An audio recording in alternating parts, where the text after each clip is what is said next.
مولاي صل وسلم دائما أبدا على حبيبك خير الخلق كلهم مولاي صل وسلم دائما أبدا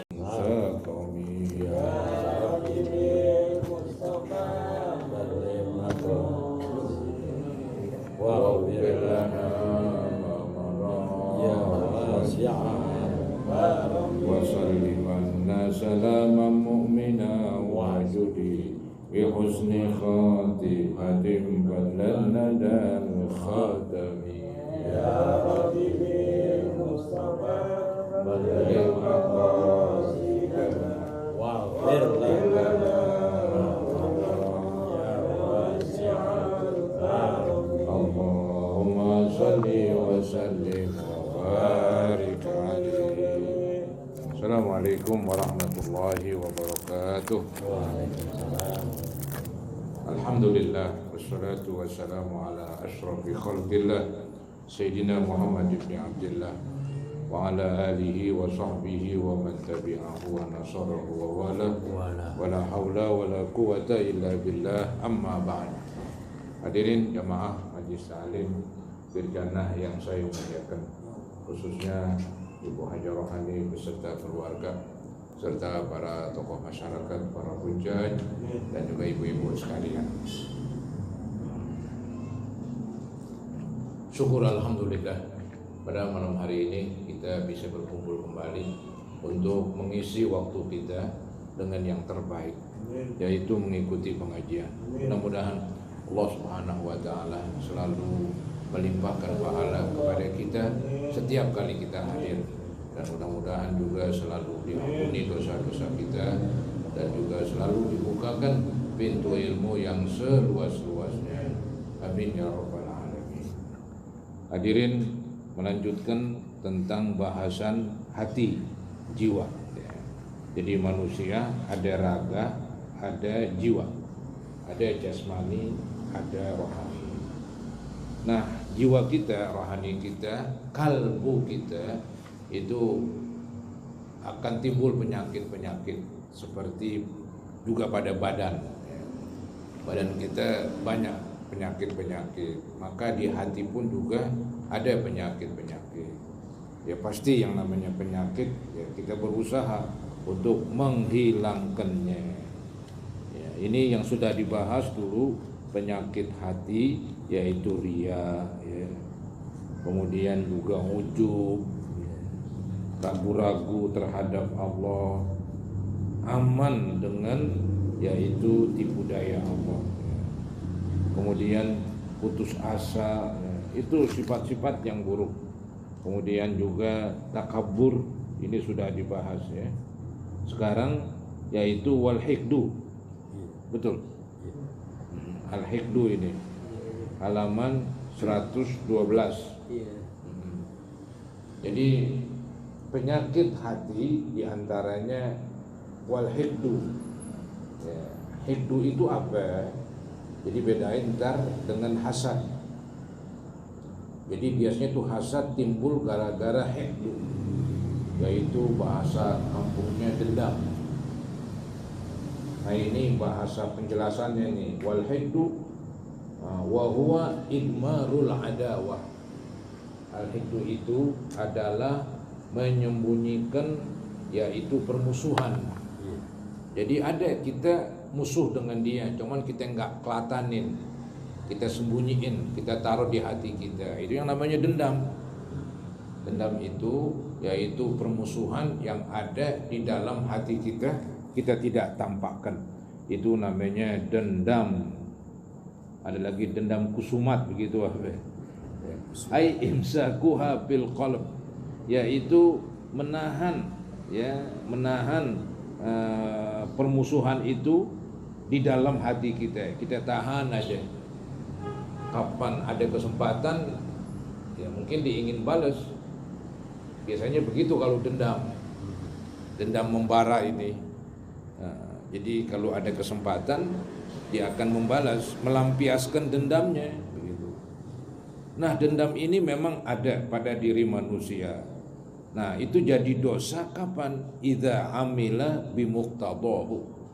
Apabila dia mengerjakan dengan tuntutan dendam tersebut. Dendam itu kan menuntut, dendam itu meminta kepada dirinya untuk membalas. Ya, untuk membalas. Dilaksanain itu dendamnya. Nah, itu dosa itu. Walam yakrahu, walam yukriku, dan dia tidak mau menekannya, tidak menekan dalam arti enggak penat begitu, enggak meredamnya. Kata-kata karoha ini membenci, ya. Jadi dia tidak membencinya. Boleh dibaca walam yakrahu ini. Dia tidak membencinya. Kudunya ini kita membenci. Kalau ada dendam di hati kita, jangan diulur, maksudnya begitu. Ada dendam, jangan diulur. Ini malah dendam dipelihara. Ntar ada kesempatan dibalas. Itu yang haram. Dan dendam ini dia nggak benciin. Coba dibenci, gue benci banget sama diri gue, ini suka dendam begitu. Maka berarti kan dia meredam, menahan. Jangan sampai timbul tuh dendam. Karena dia membencinya. Nah, itu bagus itu. Ya. Itu bagus, membenci dendam yang ada pada hatinya. Kemudian dikatakan lagi di sini bi an yatarabbaso. Nah, ini bentuk dia tidak membenci dendam yang ada di hatinya, dipelihara. Kemudian dia mau melaksanakan dendam tersebut kapan ada kesempatan. Ya, bi ayyatarabbaso, dengan ia menunggu-nunggu, ya, li fursatiha, bagi kesempatan dendam tersebut. Kapan ada kesempatan dendam, ya dilaksanakan tuh dendam. Nah, ini yang enggak boleh banget, ya. Jadi kesimpulannya, ada penyakit jiwa, ada penyakit hati manusia. Namanya bahasa Indonesia dendam, bahasa Arabnya al-hiqdu. Apa itu dendam? Dendam adalah yaitu sifat permusuhan yang kita tahan di hati kita. Sifat permusuhan yang ada di hati kita, kita tahan. Bila mana ada kesempatan, dikerjain. Dan dia tidak membencinya itu sifat. Kalau dia membencinya, ya diharapkan dia nggak melaksanakan kesempatan untuk mendendam itu. Nah, itu dendam. Nah, kemudian dari dendam ini timbul penyakit hasad. Apa hasad? Iri hati. Ya, iri hati. Karena dibenci sama seseorang, ya, dikesel begitu, dia pengen balas dendam, cuman dia nggak kuat lah sampai sekarang, belum ada kesempatan, belum mampu. Maka dihasad itu, dipengen tuh orang tuh yang ku dendamin, gue mau balas belum ada waktu, belum ada kekuatan, pengen biar dihancur, ya, pengen biar dihancur. Itu yang namanya hasad, menginginkan orang yang kita dendami, ya, kita inginkan nikmat yang dimiliki biar hilang. Dia sekarang misalnya jadi orang kaya, karena kita dengki, dendam, ya, maka kita pengen biar dijatuh miskin. Kesel banget udah, kesel banget itu. Nah, itu kesel banget, itu sifat permusuhan yang ada di dalam hati. Itu yang disebut al-hiqdu, ya, bila mana sifat pemusuhan itu dilaksanakan dan dia tidak mau membencinya. Coba dibenci. Jadi jangan dilaksanain dendam itu, dibenciin. Nah, itu bagus, dia berusaha untuk enggak kejebak, berusaha untuk melawan dendam. Jadi dendamnya jangan diturutin, dendamnya jangan dipelihara, jangan disenengin, dendamnya dibenciin tuh yang ada dalam hati. Berarti dia bisa selamat itu. Jadi enggak jadi pendendam. Dan nanti insya Allah enggak timbul hasad. Enggak timbul hasad. Apa itu hasad? Hasad itu membenci nikmat yang dimiliki sama orang yang kita hasadin, alias iri hati. Jadi orang yang kita iri hati kepadanya, apa yang dia milikin kita dah kesel aja dah. Paling kita ngarep nih mudah-mudahan hancur, mudah-mudahan binasa, mudah-mudahan dia hilang tuh hartanya begitu, kebakaran, macam-macam. Itu gara-gara dendam itu. Gara-gara dendam menghasilkan hasad. Nah, diterangkan tuh apa itu hasad?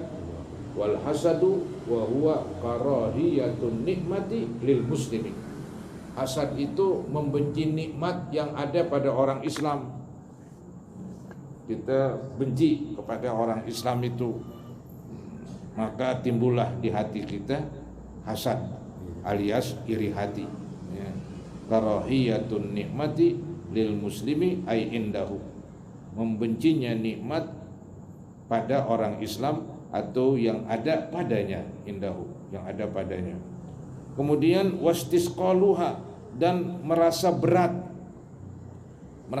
itu nikmat fil qalbi, di hatinya. Di berat banget tuh si anu kaya, di berat banget si anu itu hebat. Hati yang berat, hati yang kesel. Ini kan aneh. Ya. Jadi orang punya nikmat dikeselin. Dia yang merasa berat, bukan enteng. Ya, dulunya kan kita enteng aja, emang Allah kasih dia kenikmatan, kita mau apa? Ya, kepengen sih boleh aja, kepengen seperti dia, tapi tidak ada niat untuk supaya harta yang orang kita kepengenin biar habis, ntar kita sendirian yang kaya dah. Nah, itu namanya hasad itu. Ya, karahiyatun nikmah lil muslimi, membenci nikmat yang ada pada orang Islam, ai indahu, yang ada padanya.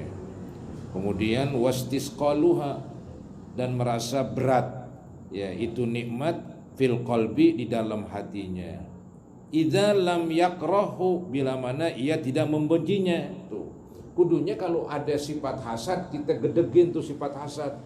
Ya, kita omelin, lu ngapa sih bersifat iri sama dia? Dia kan tuh nikmat Allah yang kasih. Lalu dapat nikmat sedikit, ya emang Allah kasih sedikit, nerima aja. Jadi marahin kudunya. Jadi ngomelin diri kita punya sifat yang buruk itu bagus. Ya, omelin. Jangan bisa ngomelin orang aja, omelin diri sendiri. Itu yang keren tuh, ya, diredam bahasa kerennya, ya, ditahan jangan sampai muntuk dan timbul begitu. Jadi tadi dia merasa berat nikmat yang orang miliki. Ya, iza lam yakrahu, apabila ia tidak membencinya, au amila bimuqtadahu, atau dia melaksanakan tuntutan itu hasad. Jadi hasad itu jadi haram bila mana dia tidak membencinya. Kalau kita membencinya, mudah-mudahan Allah ampunin. Saya ada sifat hasad kepada si anu, sifat iri, tapi saya mau ngomel sama diri saya, nggak boleh tuh. Nggak boleh begitu, biarin. Emang itu pemberian Allah tuh, nikmat. Ya, lu minta aja kepada Allah. Lu jangan iriin tuh si fulan dapat nikmat begitu. Ya. Nah itu namanya kita membencinya. Itu bagus. Mudah-mudahan diampunin itu. Ya. Karena kita udah berusaha, ya. Yang ada di hati kita benciin tuh sifat yang jelek begitu. Kemudian hasad ini jadi haram, ya, tadi kan membenci nikmat yang ada pada seorang muslim. Kemudian diturutin, nah ini jadi dosa. Ini dikatakan au amila bimuqtadahu, atau ia melaksanakan dari tuntutan hasad tersebut. Maksudnya kan gara-gara hasad, apa tuh hasad maunya? Hasad kan maunya supaya orang yang kita iriin hilang. Nah, kita menginginkan itu, ya, kita mencarinya, kita usahain, kita berusaha untuk berbuat semacam itu. Misalnya ada orang punya sifat iri hati sama seseorang, maka dia berusaha ini supaya orang itu, ya, nikmat yang diiriin hilang gitu. Misalnya mau dibakar kali, didongkol banget nih sama si anu, ya, panennya maju banget, sawahnya makin banyak gitu, diiri banget dah. Nah kemudian iri hati ini dilaksanakan. Suatu ketika terpikir nih, yang enak nih kalau gua habis ngeruko nih, untung rukonya gua ke sawahnya yang udah mulai, ya, kering-kering tuh, udah mulai mau panen ini, biar ntar kebakaran. Nah itu dia berarti melaksanakan keinginan dari hasad yang ada pada dirinya. Itu memang parah banget udah. Parah udah. Jadi bukan sampai di hati doang. Kalau di hati doang, di bawahnya kesel aja tuh dah. Ya, si Anu tuh petani maju begitu, panennya hebat sekali. Ya, gua ini kok payah banget begitu, kesel dia. Tapi dia nggak berusaha membakar atau membuat hancur orang yang dihasadin. Ya, itu ya dosa juga. Kudunya dipenat, dihilangin. Ya. Jadi bukan sebatas di hati saja. Kudunya tuh yang ada di hati, sifat hasad dibuang. Kalau dia ingin berbuat sesuatu, jangan dilaksanakan. Jangan dilaksanakan. Itu namanya amilah bimuqtadahu. Dia melaksanakan dengan apa yang diminta dari sifat hasad. Diberbuat. Itu yang dalam Al-Quran apa? Qul a'udzu birabbil falaq itu. Ada min syarri hasidin idza hasad. Aku berlindung kepada Allah dari orang yang hasad, yang iri. Ketika dia iri, dia pengen berbuat apa aja. Yang penting orang yang diiriin itu biar hancur. Tadi punya sawahnya hebat banget, hasilnya banyak banget. Nah, itu diingin berbuat tuh dengan iri hatinya. Mau dibakar kayak apa kayak gitu. Ya, biar ludes sudah. Biar panennya habis begitu. Nah, itu orang yang hasad begitu tuh. Keras kadang-kadang pengen diamalin hasadnya. Ya, bukan perbuatan baik diamalin, ini sifat hasad mau diamalin, mau kerjain, mau dilaksanakan, nggak boleh, hukumnya nggak boleh. Anggap ada aja di hati kita begitu, nggak boleh juga. Ya, kudunya kalau ada di hati kita amalin, jangan kemudian malah benciin supaya selamat. Benciin. Ya begitulah. Ini masalah hati ini agak repot sedikit. Au amila bimuqtadahu. Nah, ini contoh-contoh ini. Ada hasad dilaksanakan, diamalin begitu. Bagaimana? Bi ayyatamanna. Dia mengamalkannya bagaimana nih? Bi ayyatamanna, dia mengharap-harap. Ya, berkeinginan anta tahawwala minhu ilai, supaya berpindah darinya kepada dia. Apa yang berpindah? Ya yang dihasadin itu apaan? Harta. Jadi pengen banget itu, mudah-mudahan gue yang kaya ya. Gue pengen jadi kebakaran begitu. Pengen banget jadi kebakaran. Habis dah, ludes dah. Ntar gue yang kaya sendirian misalnya. Ah, itu namanya dia ngamalin hasadnya itu. Amila bimuqtadahu bi ayyatamanna, dengan dia menginginkan, mengharap-harap anta tahawwala minhu, yaitu beralih dari orang tersebut nikmat yang Allah berikan, ilaihi, beralih kepadanya, itu kepada orang yang hasad. Au yaslubuha, atau nikmat tersebut tercabut. Artinya biarin dah gue gak kaya, yang penting tuh orang yang gue hasadin tuh yang kaya, biar miskin kayak gue juga begitu. Dia sih gak mengharap jadi orang kaya, cuman dia mengharapnya orang yang gue hasadin sampai gue hancur-hancuran. Ya gak boleh juga, hasad juga namanya, hasad juga. Waqala Abdul Mu'ti, berkata Abdul Mu'ti fi syarhi dalailil khairat, di dalam kitab yang menjelaskan kitab yang bernama Dalailil Khairat.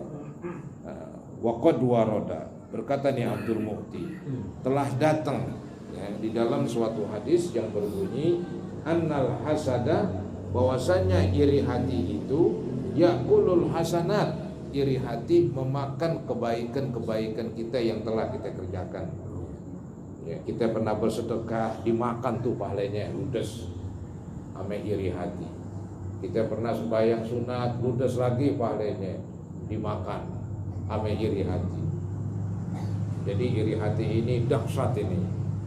Dia memangsa kebaikan kita. Memangsa kebaikan kita. Itu yang serem. Jadi kita berbuat baik banyak-banyak dari dulu. Gara-gara hasad hilang tuh kebaikan kita, dimangsa. Maka dibilang annal hasada, bahwasanya hasad itu, iri hati itu yakulul hasanat, memakan kebaikan-kebaikan. Kama takulun narul hatoba, sebagaimana api memakan kayu bakar. Ya api sih, seberapa kayu bakar juga alam. Hutan aja yang hijau makan, coba. Akal kita kan nggak masuk akal ini, kan hutan kan hijau-hijau. Basah. Iya, basah. Kok gampang banget begitu. Begitu memang terjadi itu. Ya. Bahkan tuh kalau membakar kayu basah, katanya tahan lama katanya barenya. Itu tukang-tukang tahu dia demen yang basah. Ya, biasanya begitu. Tahan lama itu. Ya, apinya tahan lama. Kalau yang kering cepat habis. Maka tuh kebakaran hutan hampir orang sesak napas. Ya, itu di Jakarta nggak ada hutan, yang ada kebun habis lagi, tinggal rumah doang. Ya paling kebakaran rumah, ya mudah-mudahan si kakek. Itu di Jakarta bukan kebakaran hutan, kebakaran rumah itu yang serem. Maka waspadalah, kan begitu. Waspadalah. Jadi Nabi ini mengumpamakan hasad itu ya seperti api. Kalau api memakan kayu bakar, maka hasad memakan semua kebaikan kita. Hilanglah, maka buangin, dipenet, ya diusir sifat hasad itu, omelin. Wa fi bahjatin nadirin, di dalam kitab namanya Bahjatin Nadirin, qad yahsulu lil hasid, telah hasil lil hasid, orang yang hasad, orang yang iri, khamsu uqubat, 5 hukuman. Ada 5 hukuman yang terjadi pada orang yang hasad. Maksud ini ada ulama mencari-cari tentang apa sih hukuman-hukuman orang yang hasad. Dibilang ada nih katanya 5 hukuman menimpa orang yang hasad. Apa itu? Ghammun la yanqati'u, ya, kesedihan yang gak pernah putus. Orang yang hasad sedih terus, gak girang dia, gak riang, karena mikirin orang terus dia. Orang habis beli mobil, kok kesel banget dah. Setelah sebulan beli motor, aduh kok kesalan lagi dah. Sedih terus. Iya, tapi beli rumah, beli tanah, mati berdiri tuh orang yang hasad. Mati berdiri dia udah, bukan mati tidur, udah berdiri matinya.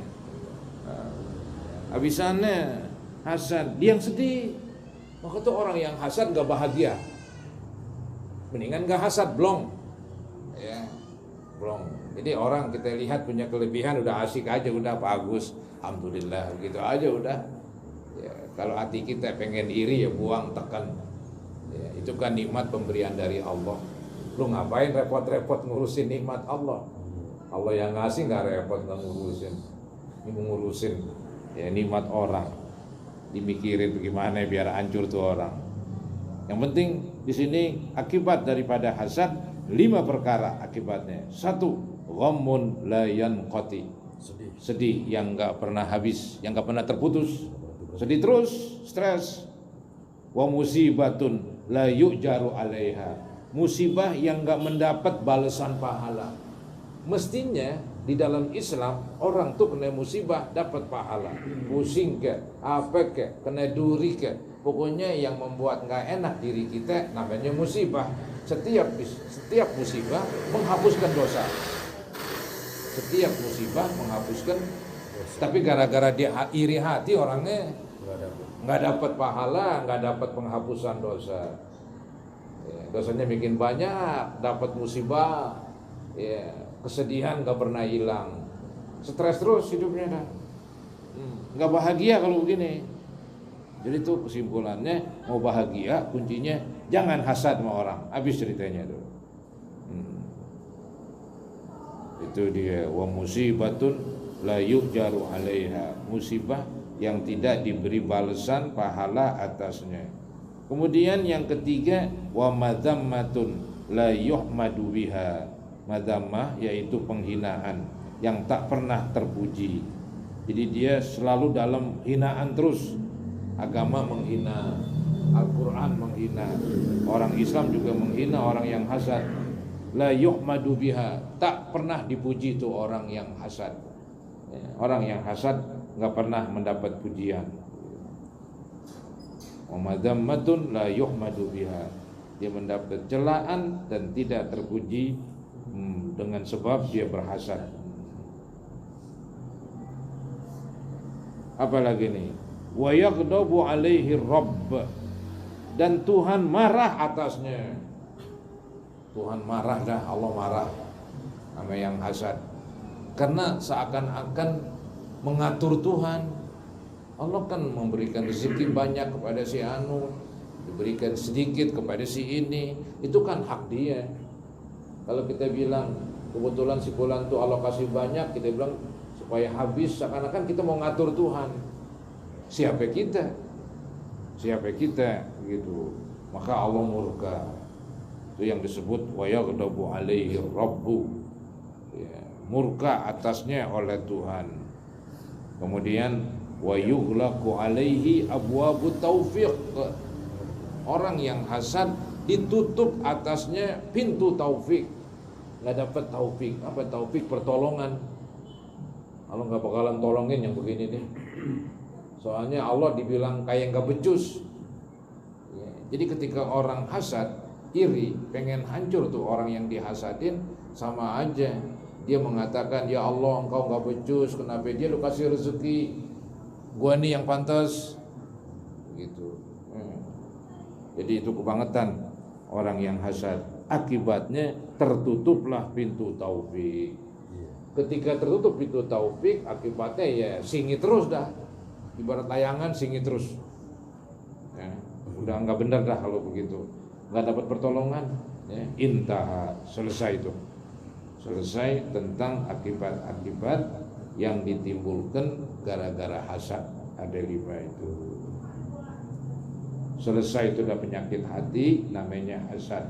Sebelumnya namanya dengki.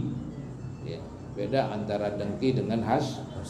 Dengki kita artiin dendam, hasad kita artiin iri hati. Bahasa kampungnya kita sebut sirik. Lu sirik banget lu sama gue, kan begitu kadang-kadang ngomongnya. Artinya lu hasad sama gue, artinya lu iri hati. Kemudian sifat yang buruk lagi yang timbul di dalam hati yang perlu kita buangin. Wal mannu bis shadaqah. Ungkit-ungkit sedekah, sebut-sebut sedekah. Saya pernah bagi dia, saya ngomong sama orang, si anu kan gue yang bagi tuh. Atau kita ngomong di depan dia lagi, itu lebih parah lagi.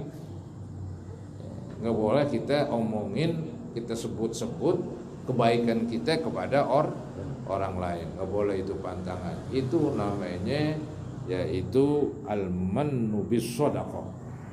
Bahasa kampungnya ungkit-ungkit, ungkad-ungkad, ya, nyebut-nyebut lagi. Karena kan begini, orang yang terima sedekah itu kan tetap aja merasa nggak enak. Emang enak terima sedekah? Yang enak yang ngasih, kan begitu. Hebat ya. Bahkan ada hadis, al-yadul ulia khairun minal yadis sufla.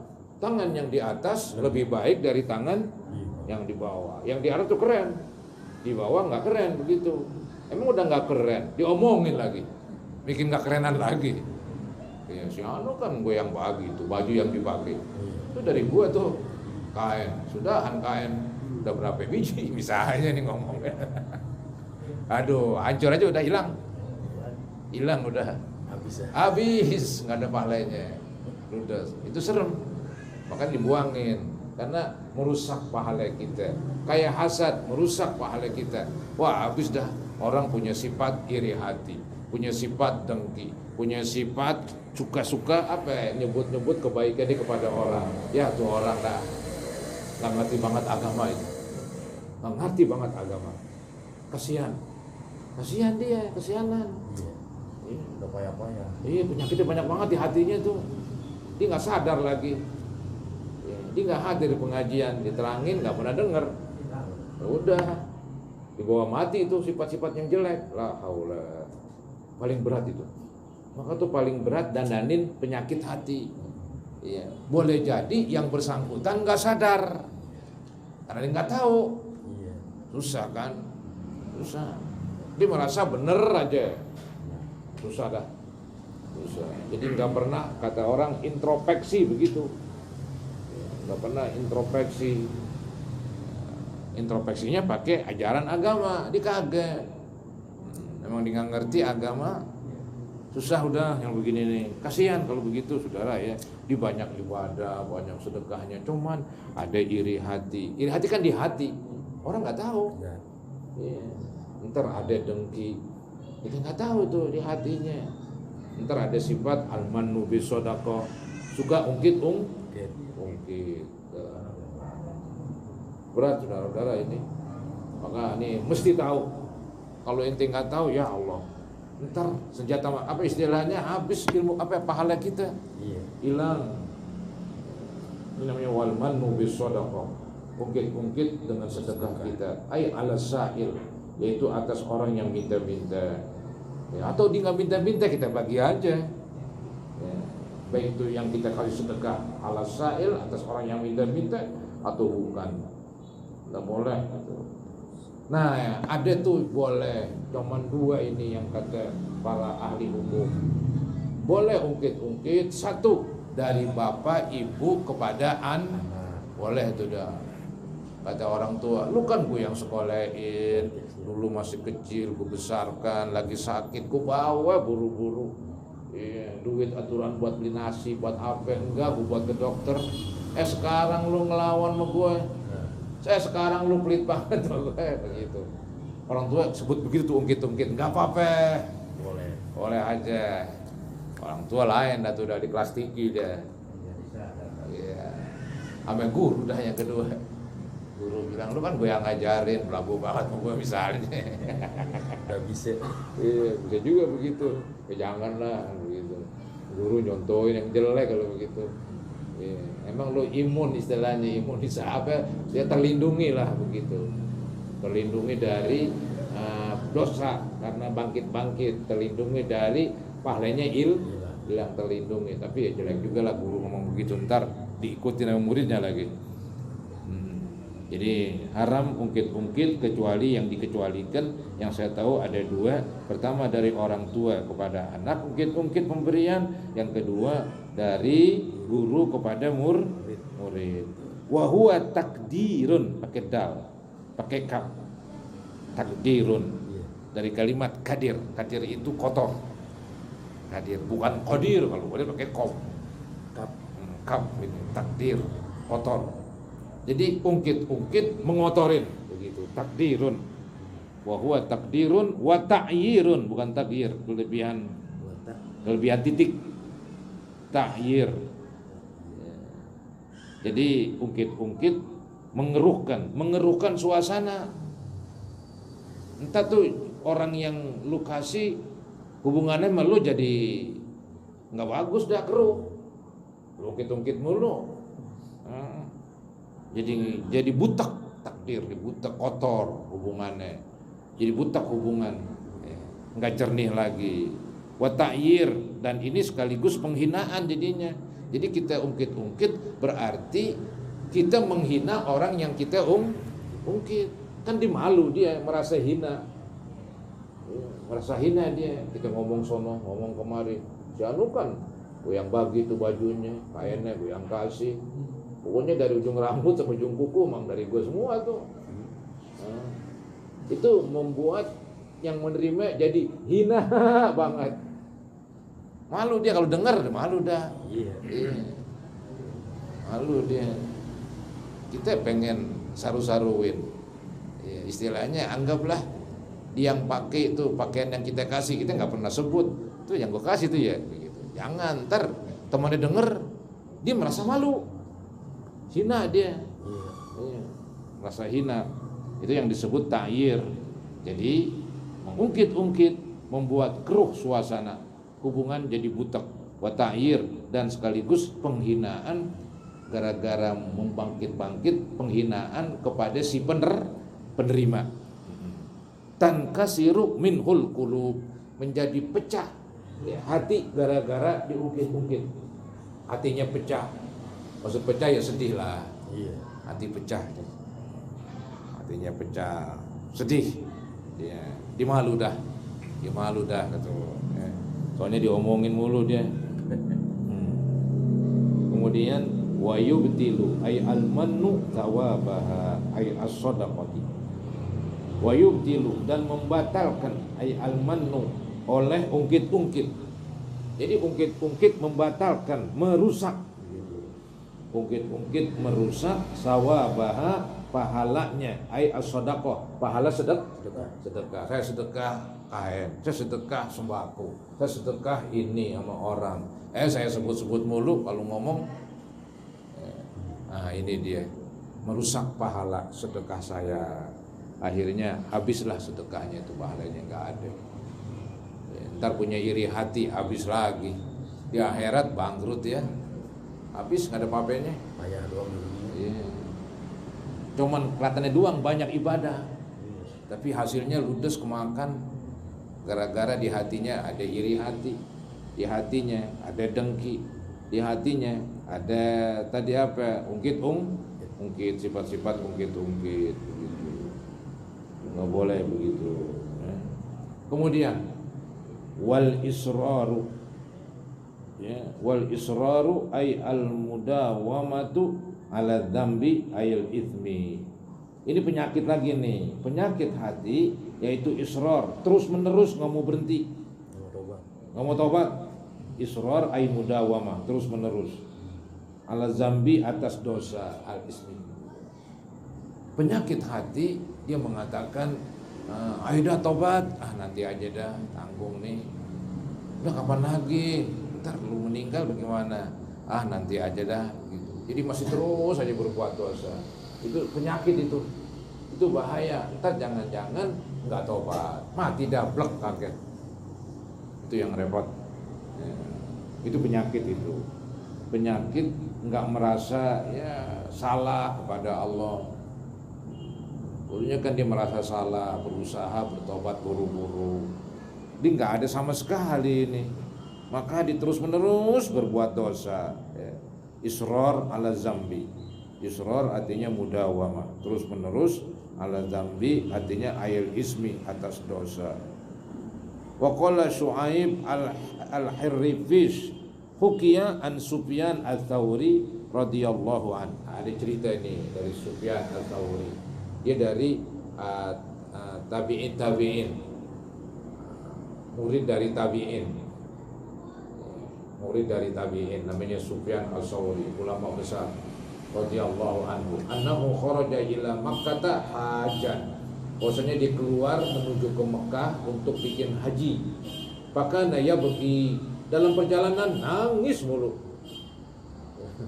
Baik, pakana ya bagi, maka adalah dia menangis min awalil lail ila akhiri, dari awal mula malam sampai akhir malam. Awal malam ya maghrib, akhir malam ya subuh. Ya beki, katanya dia menangis min awalil lail, dari awal malam ila akhirihi, sampai akhir malam, dari menjelang maghrib sampai menjelang subuh.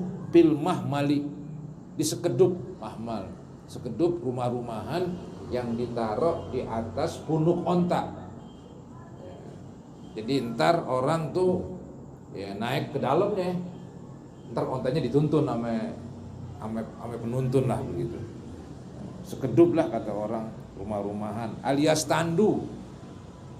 Yang dulu tandu digotong tandu. Ini bukan digotong, dibawa ame onta. Itu namanya mahmal ini. Jadi Sufyan As-Sawri nangis mulu. Maka nih yang bawa Sufyan ini, yang nuntun ontanya berkata, qala lahu Syaiban Ar-Ra'i, berkata Syaiban Ar-Ra'i, si penggembala yang gembalain ontanya, ya Sufyan, lima buka uka, apa sebabnya kamu nangis? In kana li ajlil ma'siyati fala ta'si, Kata ini si pembantunya nih, kalau engkau menangis gara-gara maksiat, kayaknya lu nggak pernah maksiat. Hebat sekali. Kenapa sih nangis mulu sedengar katanya? Kalau emang lu karena maksiat, kayaknya lu nggak pernah maksiat. In kana li ajlil ma'siyah fala ta'si. Iya. Faqala Sufyan, berkata Sufyan, dijawab nih, ammaz dzunub fala khatarat bibali qattu. Adapun dosa-dosa fala khatarat, tidak pernah terdetik bibali di hatiku, qattu sama sekali, saghiruha wala kabiruha, baik dosa kecil ataupun dosa gede. Jadi adapun dosa emang benar, saya nggak pernah tuh terlintas di hati saya untuk berbuat dosa, nggak ada. Udah mau dosa kecil ke mau dosa gede kayak nggak pernah terlintas gitu. Walaysa buka iya syaiban min ajlil maksiyah, bukanlah nangis saya wahai syaiban gara-gara saya berdosa. Emang saya nggak pernah dosa, nggak terlintas di hati saya untuk nggak benar, untuk nakal. Jadi nangis kenapa nih? Walakin min khaufil khatimah, tetapi saya nangis dari takut mati nanti di akhir. Di khotimahnya itu, di khatamnya di akhir. Saya takut mati di akhir. Apakah mati di akhir saya ini baik atau jelek? Sekarang boleh banyak ibadah, sekarang boleh nggak pernah dosa, entah dekat-dekat mati berubah berat ya, langsung mati. Jadi apa tuh hujan, apa panas bertahun-tahun, datang hujan besar Hari. habis sudah, hujannya sehari, debunya hilang udah. Ini bukan debunya hilang, di pahalanya hilang. Begitu. Jadi dia nangis bukan karena dia berbuat dosa, bukan karena terlintas untuk berbuat dosa, itu enggak ada. Cuman ditakut kalau mati itu ntar mati gua bener apa enggak. Ada dalam hadis, yamutul mar'u ala ma'asha alaih. Seseorang meninggal sesuai kebiasaannya pada waktu di dunia. Yang biasa main tinju, matinya di ring tinju. Yang biasa main orkes, matinya lagi main orkes. Yang biasa joget, matinya lagi joget. Yang main-main. Begitu, serem itu. Insya Allah nih yang mati sering, yang sering ngaji, matinya lagi ngaji nih. Lagi ngajar, amin, mudah-mudahan. Oh gimana lagi, serem mati. Maka biasain yang baik. Ya mutul mar'u ala ma'asha alaih. Matinya seseorang sesuai dengan kebiasaannya. Maka jangan biasain yang jelek, biasain yang bagus. Biasanya nih kalau dibiasain bagus, matinya bagus. Itu dia. Biasa yang jelek, matinya lagi jelek. Orang biasa nyolong, nggak mau berhenti begitu. Didor lagi nyolong, apa digebukin, mati dah. Atau orang biasa main perek. Zaman dulu ada ikan perek apa? Sekarang ada orang perek begitu. Dia main perek begitu. Apa yang terjadi? Mati di atas perut. Jangan main-main. Serem.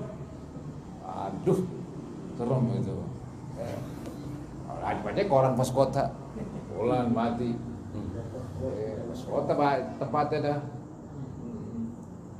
Lagi mau begitu mati, itu bukan sekali dua kali begitu nah. Jadi kita buruk sangka, bukan buruk sangka, karena sesuai dengan hadis begitu. Seringan. Nggak mau berhenti, nggak mau tobat. Orang kan tobat buru-buru, udah aku tobat dah, mau jadi bener dah, begitu dah. Ini kaget, entar buru mati. Itu yang ditakutin sama Sufyan itu. Sekarang boleh banyak ibadah, cuman waktu di akhir dari khotimah itu di akhir. Walakin min khaufil khotimah, tetapi saya nangis dari takut di akhir. Takut di akhir. Begitu ya.